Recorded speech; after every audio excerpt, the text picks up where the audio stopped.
अस्सलामुअलैकुम। Face to face with Ayesha Bakhsh में आपको खुशामदीद कहेंगे। सियासत हंगामा खेज मोड़ ले रही है, जिसकी एक झलक आज पीटीआई के सियालकोट जलसे से पहले नजर आई। जलसे के मकाम को लेकर जो तनाज़ा पैदा हुआ वो जलसागाह की तब्दीली से हल तो हो गया है, लेकिन सिर्फ चंद घंटों की कार्रवाई में इंतजामिया और पीटीआई के कारकुन जिस तरह आमने सामने आए वो सियासी तसादुम का नुक्ताए आगाज दिखाई देता है। उधर इमरान खान खुलकर वो बातें भी करने लगे हैं जो वो इशारों किनायों में करते रहे हैं। गुज़िश्ता रोज मैदान जलसे में और सहाफ़ियों से गुफ्तगू में इमरान खान ने खुलकर इजहार ख्याल किया है, एक्सट्रीम पोजीशन ली है। इमरान खान का कहना था कि उनके लिए ये बात एक धचका थी कि ताकतवर हलकों के लिए करप्शन मसला ही नहीं है। जो ताकतवर शख्सियात उनको मौजूदा हुक्मरानों की करप्शन की दास्तानें सुनाया करते थे, वो उनको कहते थे कि दूसरों की करप्शन के बजाय अपनी कारकर्दगी पर तवज्जो दें। उन्होंने इल्ज़ाम आयद किया कि नैब और जुडिशरी उनके ज़ेरे असर नहीं थी, इसलिए वो करप्ट नासिर को सजाएं नहीं दिला सके, और नैब जुडिशरी जिनके ज़ेरे असर थी उन्होंने मुजरिमों को सजाओं से बचा लिया। ये भी कहा कि मीर जाफर और मीर सादिक शरीफ बरादरान के अलावा भी हैं जिनका नाम वो वक्त आने पर लेंगे। इसके अलावा भी उन्होंने काफ़ी सख्त बातें की। मसलन यूक्रेन के इशू पर उन्होंने वोट ना देने का दिफा किया। उन्होंने कहा कि न्यूट्रल्स को माशी बहरान से खबरदार किया था। एक बार फिर उन्होंने इस्टेब्लिशमेंट से इख्तिलाफ पर बात की कि दो इशूज़ पर इख्तिलाफ रहा है, एक उस्मान बुज़दार पर, दूसरा साबिक DGISI को ओहदे पर बरकरार रखने। ताहम उन्होंने फिर कहा कि साबिक DGISI को आर्मी चीफ बनाने का इरादा नहीं था। दूसरी जानिब लंदन में अहम फैसलों की बाज़गश्त है, जिसमें सबसे अहम हुकूमत की मुद्दत के हवाले से है। इसके अलावा सख्त माशी फैसलों, इंतज़ामी और आइनी बहरान पर भी बातचीत हो रही है। क्या फैसले हो पाएंगे? क्या फैसले हुकूमत यानी पहले नून लीग फिर और इत्तेहादी मिलकर कर पाएंगे? कुछ तय हो पाएगा या बहरान मजीद जन्म लेंगे? इन्हीं मामलात पर गुफ्तगू करेंगे। जो मेहमान प्रोग्राम में हमारे साथ मौजूद है, मुस्लिम लीग नून से कैसर शेख, पाकिस्तान तहरीक इंसाफ से सेनेटर सैफुल्लाह अब्दो साहब और सीनियर एनालिस्ट फरियाद रीस साहिबा हमारे साथ होंगी। एक ब्रेक के बाद गुफ्तगू आगे बढ़ाएंगे।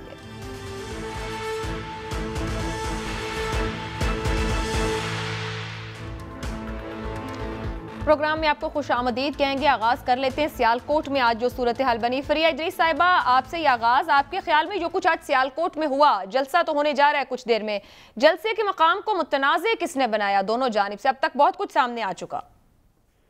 देखिए, ओवरऑल जलसे तो बड़े दिनों से हो रहे हैं और ये भी नजर आ रहा है कि टेंशन क्रिएट हो जा रही है पाकिस्तान के अंदर। डिवीजन है, पॉलिटिकली आपस में इस कदर इख्तलाफात बढ़ चुके हैं कि लोग बात करने से गुरेज करे हैं, बात करे हैं तो लड़ाइयाँ हो रही हैं। सोशल मीडिया पे अलग माहौल गर्म है, आम गली बाजारों मोहल्ले में अलग सूरत हाल है। मैं समझती हूँ उसी का एक रिफ्लेक्शन आपको नजर आया आज सियालकोट में हुआ है। क्या ये जो हुकूमत है उसने ये सोचा कि हम जरा सख्ती कर लें? ये खबरें भी आती रही हैं, मगर फिर उसके बाद शायद बेहतर सेंस जो थी वो प्रिवेल कर गई और फिर जलसा बहरहाल अब हो रहा है। लेकिन जब आगाज हुआ था तो बड़े अफसोसनाक तरीके से हुआ था। मेरे ख्याल से दोनों साइड ने रिएक्ट किया है, लेकिन हुकूमत को थोड़ा सा जो है सब्र का मुजाहरा करना चाहिए। जो भी हुकूमत में होता है, मेरा हमेशा ये मौक़िफ़ रहा है कि लूजिंग एंड पे हमेशा गवर्नमेंट होती है, तो जो सब्र, रिस्ट्रेन और सुकून का मुजाहरा है वो हुकूमत की तरफ से होता है। मगर मसला यहाँ पे जब हमने हुकूमती कुछ अरकान से भी बात की, वो उनका मौक़िफ़ ये है कि क्योंकि जो वो पहले वाला ग्राउंड था उसमें अक़लियती बरादरी का मसला आ जाता है और ये एक सेंसिटिव मामला है, तो इसलिए उन्होंने सोचा कि ये मकाम तब्दील कर दिया जाए। इसमें पीटीआई का कहना ये है कि हमने तो एप्लीकेशन 10 डेज से दी हुई थी, तो जो डेप्यूटी डीसी है, जो डीसी है, उनको क्या जरूरत थी कि वो आखिरी वक्त पे आकर हमें कह रहे हैं? ये बात पहले भी कही जा सकती थी, ये उनका मौक़िफ़ है। फिर हमने देखा भी कि किस तरीके से पुलिस जो थी वो कंटेनर के ऊपर चढ़ गई, कुर्सियां गिराई गई, डंडे मारे गए, फिर आंसू गैस फेंकी गई। ये यकीनन ओवर रिएक्शन था, मगर शायद जिस तरीके से उनको आगे से उसका सामना करना पड़ा था इसलिए किया गया। इस कदर बड़ी तादाद में पुलिस आ गई, एक फरिया साहिबा दोनों जानिब से कहीं ना कहीं ओवर रिएक्शन हुआ जैसा आप कह रही हैं। आज ये जो हुआ, क्या इसके पीछे लंदन से आई कोई हिदायत भी हो सकती है? 20 जुलाई की कट ऑफ डेट पीटीआई दे रही है कि उसके बाद लॉन्ग मार्च है। उसके साथ साथ वजीर दाखिला के कुछ स्टेटमेंट्स आ रहे हैं, कुछ स्टेटमेंट्स पीटीआई की तरफ से एक्सट्रीम आ रहे हैं। क्या कहा जा सकता है कि कहीं डिसाइड कर लिया गया है हुकूमत के एंड पर कि किस तरीके से इस एहतजाज को हैंडल करना है अगर मामला आगे बढ़ते हैं? और क्या इसे नुक्ता आगाज कहा जाए उस तसादुम की तरफ जो कुछ आज हुआ है? चेक किए गए नर्व्स एक दूसरे के?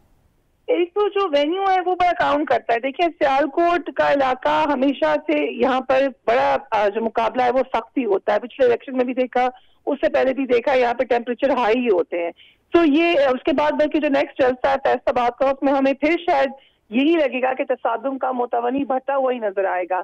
लंदन में यकीनन ये बात डिसाइड हुई है, डिस्कस जरूर हुई है इस मामले के हवाले से। दो स्कूल ऑफ थॉट थे। एक का ख्याल था कि हमें बिल्कुल इसमें ज्यादा मुदाखलत नहीं करनी चाहिए और बहुत ज्यादा इसके अंदर इंटरफेरेंस नहीं होनी चाहिए। दूसरा स्कूल ऑफ थॉट ये था कि हाई हैंडेडनेस दिखाई जाए, क्योंकि कुछ रेड लाइन हैं जो कि अब क्रॉस कर ली गई हैं। कल जो स्टेटमेंट दी है इमरान खान साहब ने जलसे में, और उससे पहले जब साहब से मुलाकात भी हुई, तो कुछ लोगों का ख्याल ये है कि शायद रेड लाइन अगर क्रॉस नहीं हुई तो तेजी से रेड लाइन की तरफ अब सफर शुरू हो चुका है। तो आपने बिल्कुल ठीक कहा है कि अब हम उस नहज पर आ गए हैं जहां पर किसी भी वक्त अब ये जो पूरा का पूरा लावा है वो उबल सकता है। वो अच्छी तरीके से पक के तैयार हो चुका है। आप देखें कि आज ये कॉल दी गई, अली जैदी साहब ने सिंध में कॉल दे दी, इसी तरीके से लाहौर लिबर्टी चौक में जमा होने के लिए कहा गया। एक वक्त आया था जैसे लग रहा था कि शायद पीटीआई अब ये सोच रही है कि हम कॉल जल्दी दे दें, 20 तारीख का इंतजार ना करें। एकदम से जो उनकी इंटरनल मीटिंग हुई वहां पे भी ये बात हुई, लेकिन फिर ये डिसाइड हुआ नया वेन्यू को हम ले लेते हैं, वहां पे जलसा कर लेते हैं। शफकत महमूद साहब ने आके फिर प्रेस कॉन्फ्रेंस कर दी, तो बात जो थी बड़ी हद तक संभल गई। फिर 41 लोग गालिबन थे जो कि गिरफ्तार हुए थे उस्मान डार साहब के साथ। तो इस कदर ये जो जिस तरह से शुरू हुआ था, हमें खुश होना चाहिए कि वहां तक ये गया नहीं मामला। लेकिन आपको एक मिनी ट्रेलर जरूर नजर आ गया है कि आइंदा आने वाले दिनों में क्या क्या हो सकता है, कहाँ कहाँ पे टेंशन बढ़ सकती है। और देखें, ये बात मेरे ख्याल से तमाम लोगों को बड़े गौर से सुन लेनी चाहिए, तमाम पॉलिटिकल पार्टीज को भी, मुक़्तदर हलकों को भी, लॉ एनफोर्समेंट एजेंसीज को भी, कि जब ये मामले, हर चीज हम प्लान करते हैं, हर चीज को हम गेज करते हैं, हर चीज को हम कैलकुलेट करते हैं, लेकिन मॉब एक ऐसा मामला है या अवाम के हाथ में अगर आप भितरा हुआ क्राउड है, वो भी आपकी अपनी स्टेट का, उसको ना आप कैलकुलेट कर सकते हैं, ना आप उसको मैनेज कर सकते हैं, ना उसके बारे में कोई आप प्रिडिक्शन दे सकते हैं कि होगा क्या और हम कैसे रोकेंगे। सो आज का जो वाकया है वो इस लिहाज से जरूर लोगों को जोड़ना चाहिए, उन्हें ये सोचना चाहिए कि हम एक तरीकाकार बना लें। मेरा ख्याल से तरीका यही है कि एक टेबल पे सब बैठें और इस मामले के बारे में सोच लें, क्योंकि ये अब ऐसे नहीं होगा, लग नहीं रहा अनफॉर्चुनेटली कि इमरान खान साहब जाएंगे, तकरीर करके वापस आ जाएंगे। फरिया साहिबा साथ ही रही है, ये जो आपकी कल मुलाकात भी रही है, उस मुतालिक कुछ और एक दो निकात है जिन पर आपकी ओपिनियन लेना चाहूंगी। आप जैसे कह रही हैं रेड लाइंस क्रॉस नहीं, कुछ तो ये भी रिपोर्ट हो रहा है ऑल आउट जाने की तैयारी है। आती हूँ आपकी तरफ, कैसर शेख साहब हमारे साथ मौजूद हैं। कैसर साहब, ये जो कुछ आज सियालकोट में हुआ है, क्या लंदन से आने वाली ताज़ा हिदायत का नतीजा है? तैयारी कर ली गई हुकूमत ने कि इमरान खान और पीटीआई के एहतजाज को कैसे हैंडल करना है?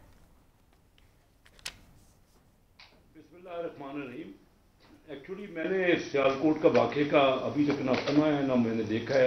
आप अगर ब्रीफ कर देंगी तो तभी मैं कोई तबसरा कर सकता। सर, जिस जगह पर पीटीआई जलसा करने जा रही थी वहां पर लास्ट मोमेंट पे बकौल पीटीआई कहा गया कि ये एक अक़लियती बरादरी की जगह है, प्राइवेट प्लेस है, यहाँ पर आप नहीं कर सकते। फिर वहां पर गिरफ्तारियां की गई, उनका सामान उठाने की कोशिश की गई, उस्मान डार समेत कुछ दर्जनों उनके लोग गिरफ्तार किए गए। बाद में सेटल डाउन हो गया दोनों जानिब से हीटेड आर्गूमेंट और बयानात के बाद कि किसी और जगह पर जलसा कर लिया जाए। मगर शाम में पीटीआई की एक प्रेस कॉन्फ्रेंस में अक़लियती बरादरी की एक खातून नुमाइंदा ने भी बैठकर नून लीग का जो मौक़िफ़, मैं कहूँ नून लीग हुकूमत का मौक़िफ़, उसको नेगेट किया है। सो एक तलखी पैदा हुई है और अभी अगले 6 दिन में 6 जलसे हैं और 20 तारीख को लॉन्ग मार्च है। दोनों जानिब से एक दूसरे को धमकाने के बयानात हैं, जहां नून लीग की अभी तक तो हिकमत अमली नहीं, मगर वजीर दाखिला कह चुके हैं कि अगर लाइंस क्रॉस हुई तो मैं बनीगाला से भी निकलने नहीं दूंगा। बिस्मिल्लाहिर्रहमानिर्रहीम। देखिए, जो हमारी पार्टियों ने ये मामला शुरू किया ना, पहले दिन से ही मैं तो ये कह रहा हूँ, मुल्क तो हम सब का है, पीटीआई वाले जो लोग हैं, जो पार्टी है, वो भी मुल्क की वफादार है, इलेक्टेड लोग आते हैं, PMLN है, पार्टी है, सब पार्टियां मुल्क की है। जब तक हम लाया अमल बनाएंगे, हम किस तरफ जा रहे हैं? देखिए, एस्टेब्लिशमेंट कहती है कि हम न्यूट्रल हैं। इससे पहले तो जो झगड़े होते रहे या आपस में टसल होती रही, बीच बचाव कराती रही एस्टेब्लिशमेंट, अब वो कहते हैं कि हम न्यूट्रल है। अब आप मुझे बताइए कि जब आपस में पार्टियां इस तरह तुल जाएं, किसी की बात को कोई सुनने को तैयार नहीं है। इस वक्त मसला ये है कि हमारा मुल्क डूब रहा है, मईशत ख़त्म हो रही है, मुल्क डिफॉल्ट हो चुका है। मेरे हिसाब से, मैं पाकिस्तान मुस्लिम लीग का बिजनेस एंड कॉमर्स विंग का सदर हूँ, मैं बिजनेसमैन हूँ, मैं देख रहा हूँ कि हमारा मुल्क इस वक्त ये लड़ाई झगड़ों का वक्त हम क्या कर रहे हैं? हम तो नून लीग से एक छोटा सा इंतजामी मामला नहीं संभल रहा, आपने मईशत क्या संभालनी है? 4 हफ्ते हो गए, कोई स्ट्रेटेजी तो है नहीं आपके पास, ना इंतजामी डिसीजन ले पा रहे हैं, ना सियासी डिसीजन ले पा रहे हैं, ना माशी डिसीजन ले पा रहे हैं।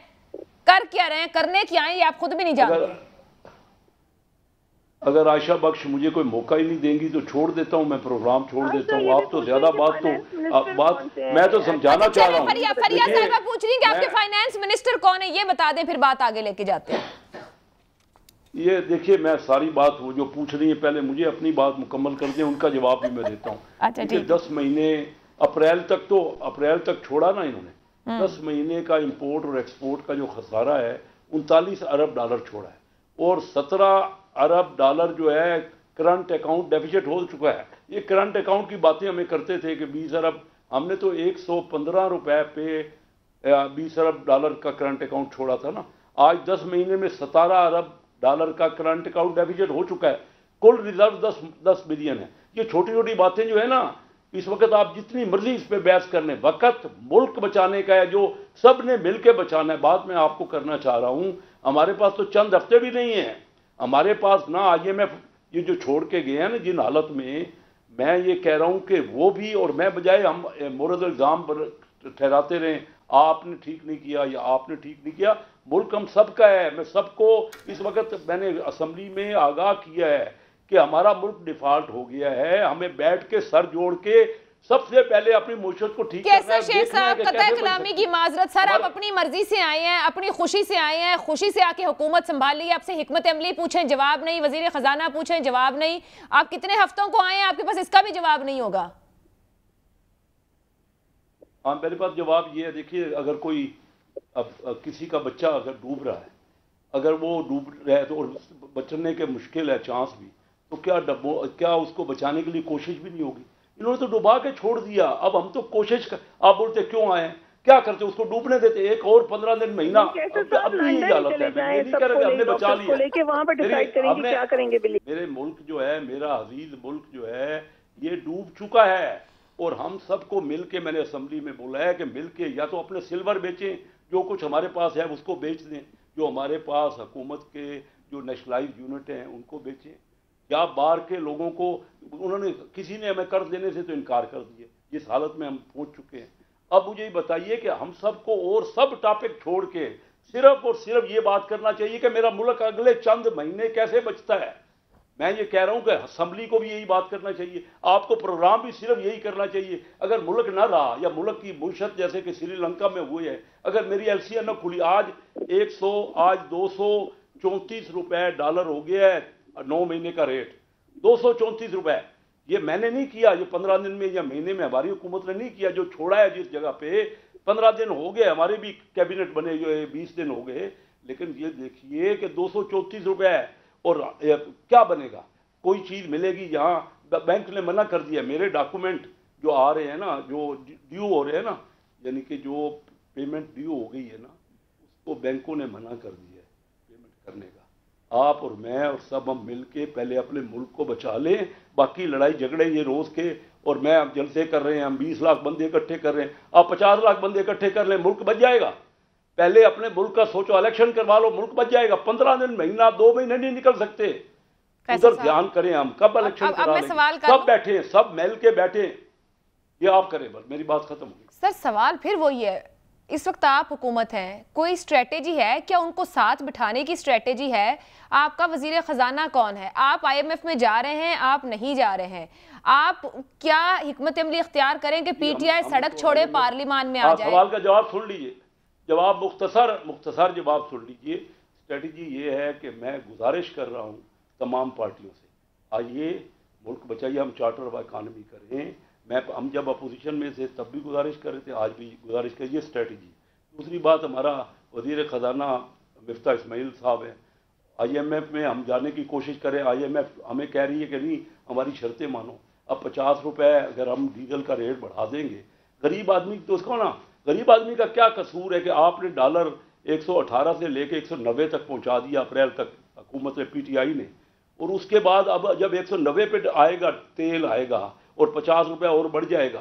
तो मैं तो ये कह रहा हूँ स्ट्रेटेजी ये है कि अमीर आदमी को टैक्स करो, सब मिल के बैठो, स्ट्रेटेजी बनाओ। पैसे वाले ने बहुत पैसा कमाया है। कैसर साहब, हुकूमत आपकी है, टैक्स करें अमीर आदमी को जितना करना है। ये फरमाइए, क्या वजीर आज़म पाकिस्तान वापस आकर चार्टर ऑफ इकोनॉमी लेके जा रहे हैं सियासी मुखालिफिन के पास? क्योंकि वजीर आज़म सब 5 दिन से पाकिस्तान से बाहर है। इन हालात में मैं तो टैक्स करूंगा, बिल्कुल करूंगा। ये बजट आने टैक्स नहीं करूंगा तो नहीं बचेगा, ये जो गरीब आदमी नहीं पिन सके। लेकिन हालात मुखालफत देंगी हमारी पार्टी, और मुल्क तो इनका भी है। मुल्क PTI ने भी यही मुल्क चलाना है, जो छोड़ा है हमें, छोड़े जो दिया है। मेरा ये कहना है कि गलतियां सबकी हैं, गलत सबकी हैं। आइए बैठिए, हम तो अपने वक्त में बार बार कहते रहे इनको कि आपका काम नहीं है, आप मैच्योर नहीं है, आपको पता नहीं है इकानमी का। चलो मिल बैठते हैं, चलो हमारी गलतियां होगी। ये इस वक्त गलतियां बताने का वक्त नहीं है, ठीक है, इस वक्त मुल्क बचाने का। सर एक बात और बता दें, मैं आपको वार्न कर रहा हूँ। कैसर साहब एक बात और बता दें, आप इतनी स्ट्रेटेजी की बात कर रहे हैं, आगे कैसे चलना है उसकी बात कर रहे हैं। बड़ा बुनियादी सा सवाल है कि जो इस वक्त इत्तेहादी हुकूमत है, इसके पास वक्त कितना है जो स्ट्रेटेजी बनाए? शॉर्ट टर्म बनाएगी, क्या प्लान बनाएगी? 6 महीने हैं, 8 महीने हैं, 5 महीने हैं, साल है, 1.5 साल है? किसी टाइम को सामने रखकर टाइम फ्रेम के हिसाब से आप कुछ बनाएंगे? कोई टाइम फ्रेम है आपके पास?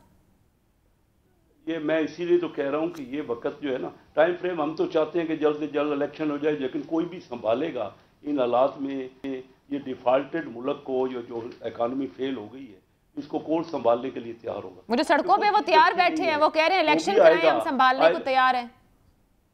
ओ भाई, उन्होंने जो 10 संभालने को, उन्होंने तो इस हालात में पहुंचाया है। जिस वक्त अभी डूबा हुआ मुल्क दिया है, ये डूब के हम गलत कह रहे होंगे, चलो हम गलत कह रहे होंगे। 10 अरब डॉलर रिजर्व है, ये कोई भी इसको मना नहीं कर रहा। आपका 1 महीने का करंट अकाउंट $2.25 अरब है। किसी भी मुल्क का अगर 3 महीने से कम इंपोर्ट का बिल होता है तो वो डिफॉल्ट होता है, ठीक है, वो की तरफ जा रहा होता है। आज 1.5 महीना भी नहीं रह गया, 1.5 महीने का भी जी। तो ये इन्होंने तो हमें पहुंचा, चलो हमने भी 15 दिन महीना बहुत गलत किया होगा, आपकी बात आर्गूमेंट मान लेता हूँ। ओ भाई, जो 4.25 साल में जहां पहुंचाया है, आज क्या करें? सर बाकी 1.5 साल भी पूरा होने देना था ना, वो उन्होंने काम पहुंचाया, वो कौन सा तस्लीम करे? सेनेटर सैफुल्लाह अब्दो साहब हमारे साथ हैं PTI से। सर बहुत शुक्रिया ज्वाइन करने। फिर ये भी पोजीशन नहीं रहती, फिर ये हाथ पैर मारना भी नहीं रह जाता, फिर वैसे ही सेनेटर साहब डेड बॉडी मिलती है। माशी तौर पे कह रहे हैं कि आपने डेड कर दिया तमाम मामला को। इस पर आने से पहले बेसिक सवाल, जो आज सियालकोट में इस टाइम पर जलसा हो रहा है, सर जिसकी हुई, जो मुतनाज़ मामला वहां पर बने और सामने आए, अगर कुछ देर पहले जगह की तब्दीली कर ली जाती तो क्या इस पूरी सिचुएशन से बचा जा सकता था? क्योंकि एक वीडियो सामने आ रही है जो DPO हसन इकबाल साहब की है, जो कह रहे हैं कि मैं 2 दिन से बात आप लोगों को समझाने की कोशिश कर रहा हूं कि प्राइवेट प्लेस है और आपकी मकामी क़यादत को बता रहे हैं कि वो नहीं इजाजत दे रहे। तो किस तरह मुमकिन है कि आप वहां जलसा कर लें, मगर आपकी मकामी क़यादत इस बात को नहीं समझ पा रही थी? नहीं जी, ऐसी तो कोई बात थी नहीं ना। लोकल इंतजाम जो एडमिनिस्ट्रेशन है उनको एप्लीकेशन दी गई, वो तो तकरीबन एप्लीकेशन उनको 2 दिन पहले दिए, उन्होंने उसको परमिशन दी है। ठीक है, अगर प्राइवेट प्रॉपर्टी है, मुझे इसका इल्म नहीं है कि प्राइवेट है या गवर्नमेंट की है, लेकिन आपको पता है कि जहाँ भी कोई इवेंट होता है तो लोकल जो एडमिनिस्ट्रेशन होती है, DC होता है, SP होता है, उन्हीं से कॉन्टेक्ट किया जाता है। अगर ये 2 दिन पहले बता दे तो 2 दिन पहले शिफ्ट हो जाता। लेकिन उसके नतीजे में आपने देखा जो रात हुआ है, ये कभी कम से कम इस हुकूमत को ये ज़ेब नहीं देता। देखें, इन्होंने भी जल्द से जुलूस किए हैं, इन्होंने भी एहतजाज किया है। जब इनकी हुकूमत गई थी 2017 में, मियाँ साहब को हटाया गया था, तो मियाँ साहब ने कितना जलसे किए, कितने उन्होंने प्रोटेस्ट किए, तो कभी उनसे किसी ने तो लाठी भी नहीं चलाई। एक्चुअली इनको तो दिखाना चाहिए कि भाई आप आए हैं अभी पाकिस्तान में, ऐसे नए नए आप जो रवाज डालेंगे कि वो माजी में कभी भी नहीं होंगे। तो ये तो कमाल है कि उन्होंने रात ही उस पर आपने देखा कि उन्होंने शेलिंग की है, सुबह उनको अरेस्ट किया सबको, ओस्मान डार को या हमारे लोगों को। तो हम तो अभी भी अगर शिफ्ट कर रहे हैं तो कल भी करते थे 2 दिन पहले। ये इशू है नहीं, ये सिर्फ हाथ के अपने लोग उन्होंने खड़े किए हैं जस्ट उसको मुतनाज़ा बनाने के लिए। और ये कि उनका जो असल चेहरा है वो देखें कितने घबराए हुए हैं इनके कि पब्लिक, उनको तो पहले ये था ना कि खान साहब के साथ पब्लिक नहीं है, काफी लोगों को ये जहन में था कि पब्लिक नहीं है जी, 5% है, 6% है, 2% है, चले अब जितनी भी है। लेकिन लोगों ने देखा है हुकूमत जो पार्टी है उसके लोग भी जाते हैं एहतजाज, जलसे वो भी कर रहे हैं, खान साहब भी जा रहा है, खान साहब हुकूमत में नहीं है।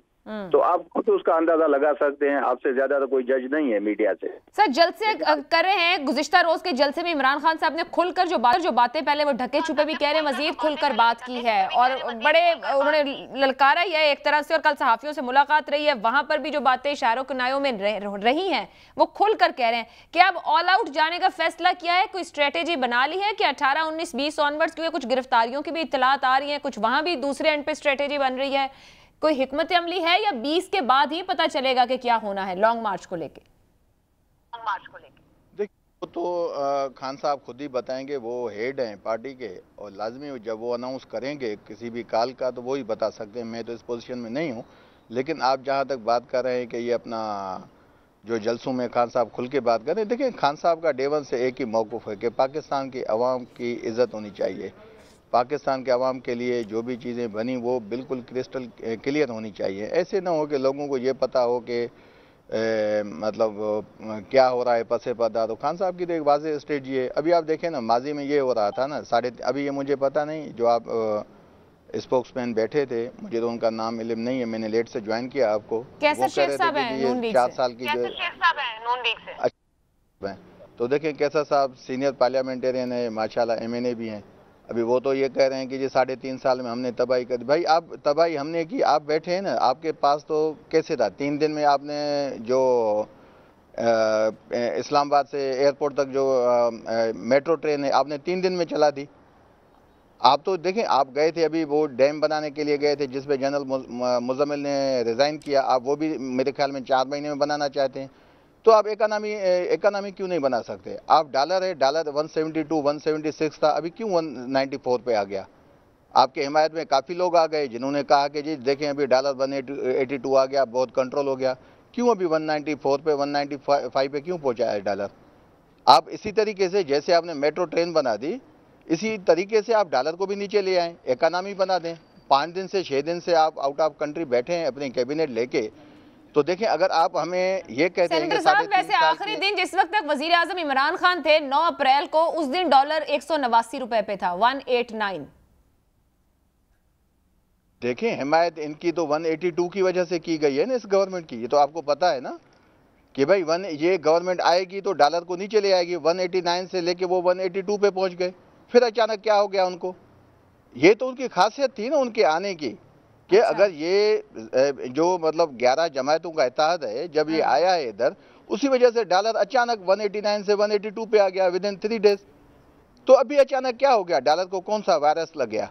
कोविड लग गया उसको, जिसकी वजह से 196 पे पहुंचा है। अच्छा सवाल है, पूछते हैं कैसर।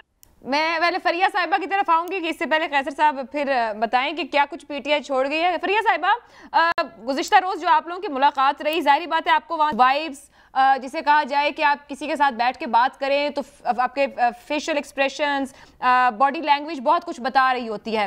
इमरान खान साहब ने बात में कहा, जो कोट हुआ, जो मीडिया में रिपोर्ट हुआ कि हमेशा अपने दौर के बारे में कि हमेशा ऐसे फैसले होते रहे जिससे मेरी हुकूमत कमजोर रहे।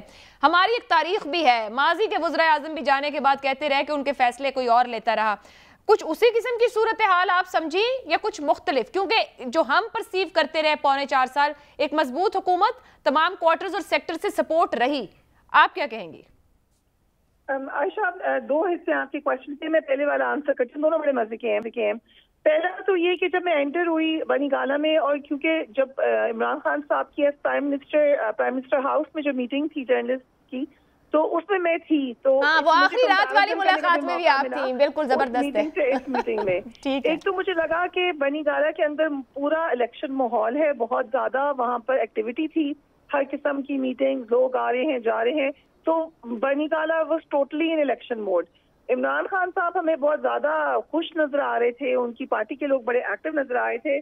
जो आप बॉडी लैंग्वेज का पूछ रही हैं तो मुझे कहीं से भी कोई परेशानी नहीं नजर आई, बड़ा पॉजिटिव बिहेवियर और बहुत ज्यादा आप समझ लें इलेक्शन मोड नजर आ रहा था। जिसमें मैंने सवाल भी यही किया कि यूजुअली जो जमातें होती हैं वो हुकूमत में खुश होती हैं, ये जमात मुझे लगता है कि अपोजिशन में ज्यादा खुश रहती है। इसकी क्या वजह है?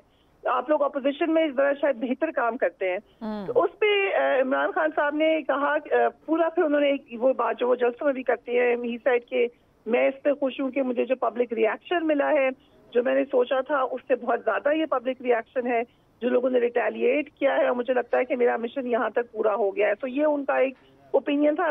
मुझे ये लगा कि ये ऑलरेडी इलेक्शन में जा चुकी है पीटीआई उनकी नजर में। बाकी जमातें रेडी हैं या नहीं है, इलेक्शन होते हैं या नहीं होते, और अगर नहीं होते तो शायद ये उनके लिए नुकसानदेह हो जाए कि वो अभी अपने आप को इतना एग्जॉस्ट कर लेंगे, जबकि हमें पता भी नहीं है कि इलेक्शंस होने वाले हैं कि नहीं है। दूसरी तरफ जो बात मुझे वाज़ेह तौर पे नजर आई कि 20 तारीख के बाद कॉल का हतमी फैसला हो चुका है। बल्कि एक मौके पर उन्होंने कहा कि शायद 20 को ही कॉल दे दूं मैं, या 20 के बाद। लेकिन एनालिसिस अगर उसमें किया जाए तो मुझे लगता है कि प्रेशर फुल, अब जाहिर है बिल्कुल कुछ दिन रह गए हैं 20 तारीख आने में। बहुत सारे इसमें फैक्टर्स हैं, गर्मी एक फैक्टर है, जो हुकूमत ने सोचा है कि हम टफ एक्शन लें वो एक फैक्टर है। तो ये कॉल किसी वक्त भी आगे पीछे आ सकती है। लेकिन ये बात भी कही गई वहां पर, जर्नलिस्ट ने भी उनको ये वावर कराया कि ये फिर ऑल आउट कॉन्फ्रंटेशन क्या आप करने के लिए रेडी है? तो उस पर इमरान खान साहब का ये एक वक्त तो नहीं कहा कि मुझे नहीं पता कि आगे होगा क्या, लेकिन मैंने क्योंकि जो गलत है उसको मैंने नहीं सही कहना उनकी नजर में, मैंने इस हुकूमत को नहीं माना, तो मैंने तो ये आगे ऑल आउट जाना ही जाना है, यानी कोई वापसी का रास्ता नहीं नजर आया। इसीलिए लोगों ने जब ये सवाल किया कि होपफुली आपकी कोई बैकडोर बातचीत हो रही है, एक तरीका यही होता है सियासतदानों का कि प्रेशर बढ़ा दें आप और बातचीत भी रखें। मरियम नवाज ने तो ओपनली कहा था कि मुजाहिमत होती है तो मुफाहमत भी होती है, इकट्ठे पॉलिसी होती है, और उनकी पॉलिसी वो काफी हद तक, बड़ी हद तक कामयाबी से उन्होंने चलाई। सो उस तनाज़ुर में जब सवाल किया गया तो वो जो बात बताई खान साहब ने, और वो पहले भी रिपोर्ट हो चुकी है कि उन्होंने तो नंबर्स भी ब्लॉक कर दिए हैं। तो अगर नंबर्स भी ब्लॉक कर दिए हैं और बातचीत कैसे हो रही है उस पर यह बताया गया कि नई मैसेजिंग हुई है, और मैसेज में ये कहा गया तो एक ही जवाब है कि इलेक्शन की डेट देंगे तो उसके बाद फिर कोई और बात होगी। सो इलेक्शन वाली हद तक क्लैरिटी थी, 20 तारीख पर क्लैरिटी थी, और फिर उसके साहिबा मैं ये समझूं कि इमरान खान साहब जब क्लैरिटी आई कि सिलेक्शन कमीशन के अंडर इलेक्शन नहीं करना, इसमें भी क्लैरिटी है। अच्छा, जब इमरान खान साहब ऑल आउट की बात कर रहे हैं तो उनको ये पता है कि वो 20 तारीख के बाद एक लॉन्ग मार्च को लेकर इस्लामाबाद जा रहे हैं, नतीजा क्या निकलेगा और क्या होगा वो उस बात को नहीं सोच रहे। और अगर इत्तेहादी हुकूमत इलेक्शन का ऐलान ना करे तो भी मतलब, क्योंकि वो तो बात नहीं किसी से करना चाह रहे हैं, तो उसके बाद क्या स्ट्रेटेजी होगी वो अभी एक ब्लैक एंड है, कुछ पता नहीं है वहां क्या है।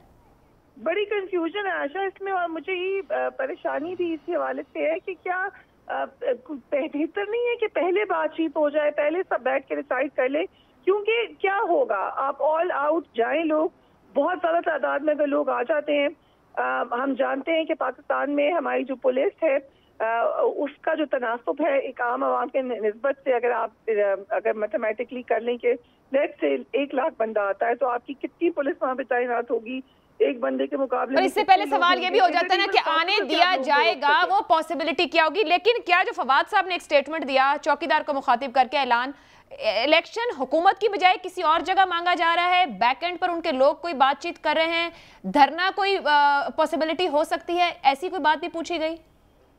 देखिए, बातचीत के हवाले से जरूर बात हुई है। जो फवाद चौधरी साहब ने बयान दिया उसको कल डिस्कस नहीं किया गया, लेकिन ये बात जरूर की गई है कि हम बस एक ही डिमांड है हमारी कि हम चाहते हैं इलेक्शन हो जाए, हमारी लेजिटिमेट डिमांड है, उससे कम पे हमने नहीं हटना है। तो अब लग ही रहा है कि आगे पीटीआई ने तो डिसाइड कर लिया कि हमने आगे जाना है, तो बॉल जो है वो हुकूमत के कोर्ट में है कि उन्होंने क्या करना है। एक इतला हमारे पास है कि ये बात जरूर हुकूमत तक भी कन्वे की गई है कि आप अपनी स्ट्रैटेजी बना लें, क्योंकि अगर देखिए किसी को भी किसी भी तरीके से ये मुनासिब नहीं होता कि बहुत बड़ी तादाद में लोग आकर कहीं पर बैठ जाएं, लेकिन इसका एक चांस ये है कि आप इतने बंदे जमा होने ना दें, वो उसमें गिरफ्तारी हो सकती है, कोई और तरीका हो सकता है, नजरबंदियां हो सकती हैं। अगर इस रूट पे गवर्नमेंट जाती है और वो ये सोचते हैं कि हम लोगों को आने ही ना दें, तो क्या ये स्ट्रेटजी वर्क करेगी? उसके अलावा तीसरी ऑप्शन यही है कि फिर आप डायलॉग का आगाज कर दें। अब ये सारा का सारा हुकूमत के ऊपर है। वो कह और खान साहब फिलहाल डायलॉग नहीं चाह रहे, वो एस्टेब्लिशमेंट को मुखातिब करके कह रहे हैं कि तुमने जो किया वो गलत किया, तुम ठीक नहीं थे, ठीक करो सब कुछ। वो यही खड़े हैं इसी पॉइंट पर। सॉरी मैं आपका क्वेश्चन नहीं सुन सकती। मैं ये कह रही हूँ कि खान साहब किसी भी सूरत में डायलॉग की तरफ नहीं जाना चाह रहे फिलहाल, ना वो बात कर रहे, एस्टेब्लिशमेंट को बराह रास्त मुखातिब करके कह रहे हैं कि आपने जो किया वो गलत किया, आप कैसे न्यूट्रल हो गए, नहीं हो सकते थे, अब जो गलत कर दिया उसको दुरुस्त करो। वो इसी पॉइंट पर खड़े हैं। आप किस तरीके से दुरुस्त करेंगे ये बात? देखिए इसमें 2-3 बैटर्स हैं जो इकट्ठे लड़े हैं इमरान खान साहब। एक तरफ तो उनका पूरा नैरेटिव है कि ये इंटरनेशनली एक साजिश हुई है जिसमें लोकल लोग भी शामिल हैं और उनकी हुकूमत को गिराया गया है, जिसमें ऑब्वियसली पूरा एलिमेंट आता है रशिया का, अमेरिका का, थ्रू आउट रीजनल जो आपकी डेवलपमेंट है वो सारी उसके अंदर आ जाती है।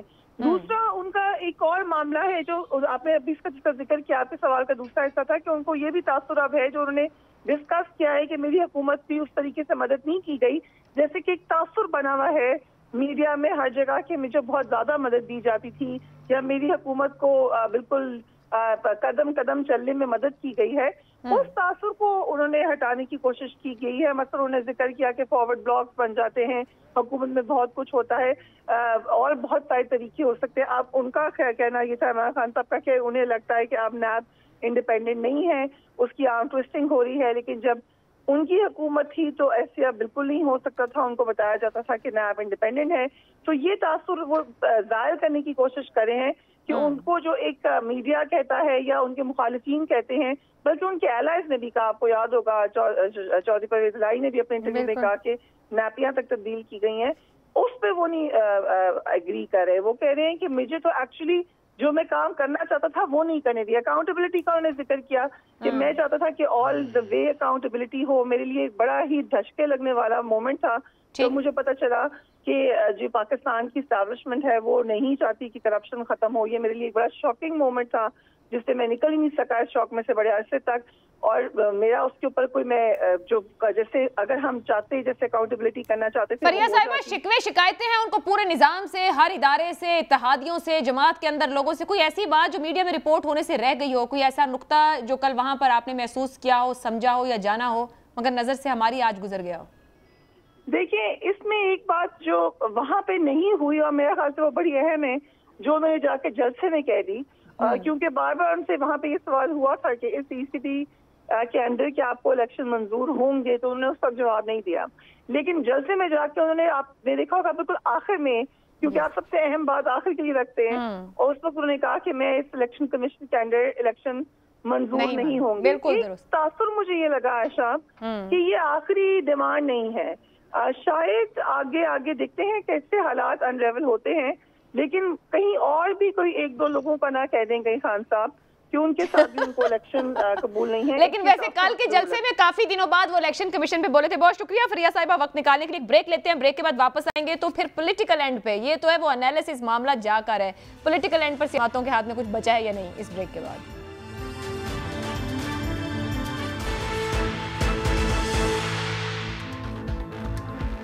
प्रोग्राम में आपको एक बार फिर खुशामदीद कहेंगे। कैसर शेख साहब, कुछ सवाल सेनेटर साहब ने उठाए थे, लेकिन इस वक्त मामला ये है कि क्या जिस तरह आप भी गुफ्तगू कर रहे थे, जो मसाइल सामने हैं, शहबाज शरीफ साहब नवाज शरीफ साहब से मिलने के लिए बाहर है, यहाँ मुखालिफिन तनकीद कर रहे हैं कि वजीर आजम को यहाँ होना चाहिए। 5 दिन हो गए, नून लीग मुश्किल में फंस गई है, हुकूमत लेकर पछता रही है, मामला हाथ से बाहर है उनके।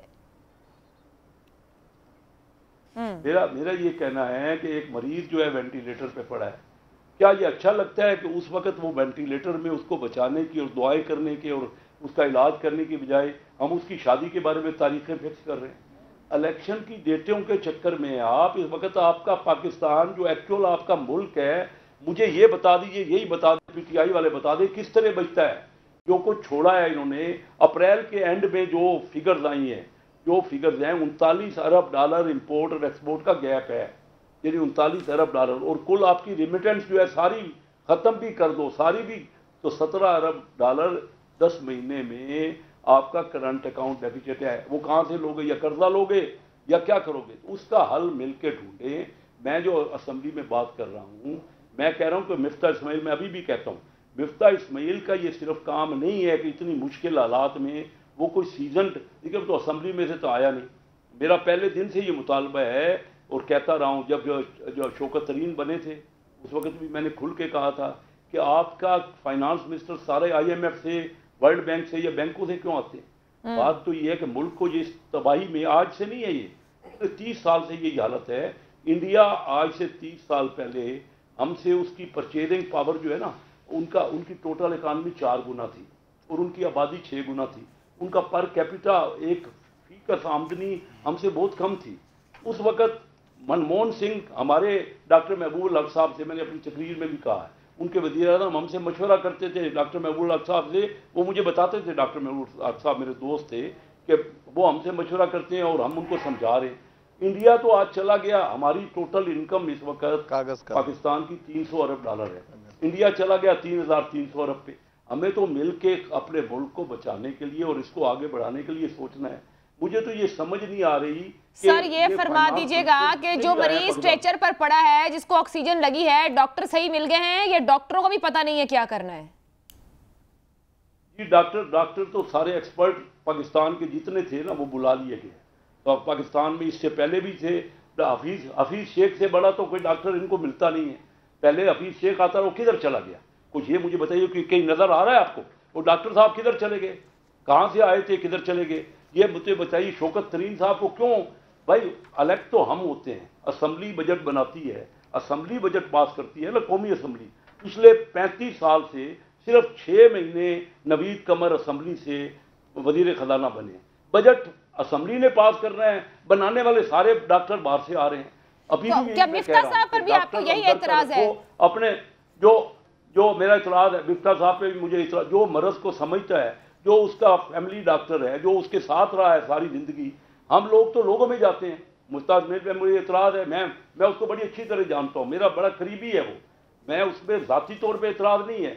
मेरा इतराज ये है कि फाइनेंस मिनिस्टर पाकिस्तान से जब तक आप IMF से लेते रहेंगे, IMF का काम तो सर, मुस्लिम लीग नून के पास कोई ऐसा बंदा नहीं है? मैं क्यों आया हूं? मैं अपने आप, लोग कहते हैं आप मिनिस्ट्री, बिल्कुल मैं मिनिस्ट्री के लिए कोशिश कर रहा हूं। मैं गया हूं वजीर आजम साहब से, मैंने कहा है कि हम सब मिलकर, मैं फाइनेंस कमेटी का चेयरमैन रहा हूं, मिफ्ता इस्माइल का चचा मेरे साथ थे, हबीब अहमद साहब, जब मैं कराची चैम्बर ऑफ कॉमर्स का प्रेसिडेंट था, वो मेरे साथ मैनेजिंग कमेटी में थे। उन्हीं दिनों उनका इंतकाल हुआ। मैंने उनको क्योंकि प्रेसिडेंट था चैम्बर का, तो मैंने उनको कब्र में उतारा, इनके चचा हबीब अहमद साहब को। मसला नहीं है, मसला इनका बड़े भाई को मैंने टिकट दिया वहाँ चैम्बर ऑफ कॉमर्स का। बात ये कि मैं क्यों आया हूँ? मैं पॉलिटिक्स में गली मल्लों के लिए नहीं आया हूँ सियासत करने।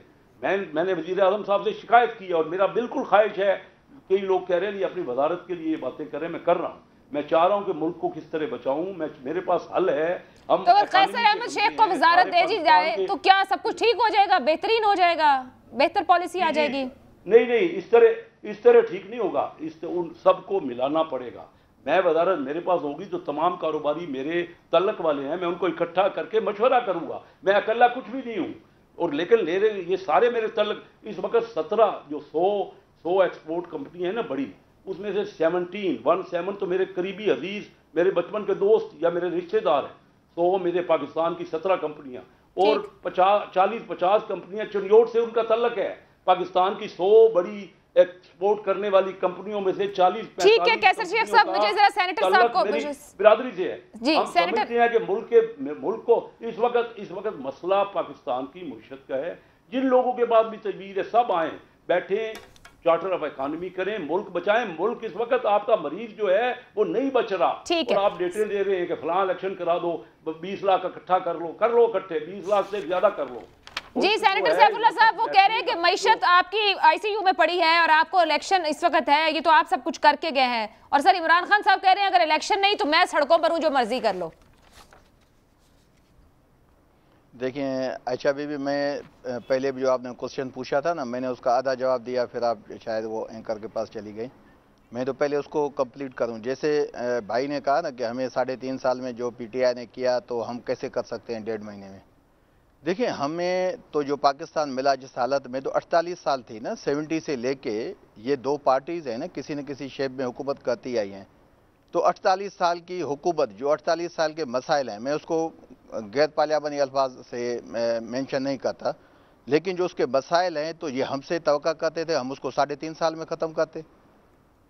अभी 3.5 साल के मसाइल, तो हमें टोटल टाइम मिला 48 साल का कोई 8%, जो 3 साल 8 महीने बनता है। तो भाई अभी आपको भी हमारे जो मतलब 3 साल 8 महीने उसके 8% 3 महीने बनते हैं, तो अभी 1.5 आपको हो गया है। तो आइंदा 1.5 महीने में आपको तो पाकिस्तान की मैशियत सही करनी चाहिए। नंबर 2, जो भाई कहते हैं कि हमें ये पेशेंट है ये वेंटिलेटर पे पड़ा है और ये पीटीआई की हुकूमत ने दिया है, तो भाई हमें तो आपने पाकिस्तान दिया था यतीम के शेप में, बेवा के शेप में आपने पाकिस्तान छोड़ा। 48 साल में जो पाकिस्तान का आप लोगों ने हशर किया, मैं छोटा सा मिसाल आपको देता हूँ। आप ये बता दीजिएगा इन 48 सालों में आमिरों के भी सारे साल डाल दिए, परवेज मुशर्रफ के भी 10 साल डाल दिए हैं, उनकी काबीना में जो बैठे लोग थे आपके पास बैठे थे वो सब भी डाल दिए। आपको पता है जो हमारे पार्लियामेंटेरियन हैं वो परवेज मुशर्रफ साहब के हुकूमत का हिस्सा रहे हैं, वो सब पार्टीज में बैठे हैं, ये सबको पता है, आपको भी पता है। मैं कोई ढकी छुपी चीज नहीं कर रहा। कभी ज़ियाउल हक की मजलिस शूरा बनी तो यही आपके गिलानी साहब बैठे हैं ना भी हमारे साथ, जो पीपी के पीएम भी बने हैं, ये गिलानी साहब मेंबर थे उसके। तो ऐसी कोई बात नहीं, मैं नहीं कह रहा जो मतलब कोई आपको ढकी छुपी चीज हो, लेकिन मैं ये कहना चाहता हूं कि जो 48 साल का इशू था, ये कहते हैं कि जल्दी हमें हल करना चाहिए था। तो 48 साल में अगर हमने 3.5 साल में इनको ये वेंटिलेटर पे पाकिस्तान समझ में आ रहा है, तो हमें तो यतीम हालत में पाकिस्तान मिला था, बेवा की हालत में मिला था पाकिस्तान। अच्छा, दूसरी बात मुझे बड़ी खुशी हुई, कैसर शेख साहब सीनियर पार्लियामेंटेरियन है, जो उन्होंने फाइनेंस मिनिस्टर की बात की।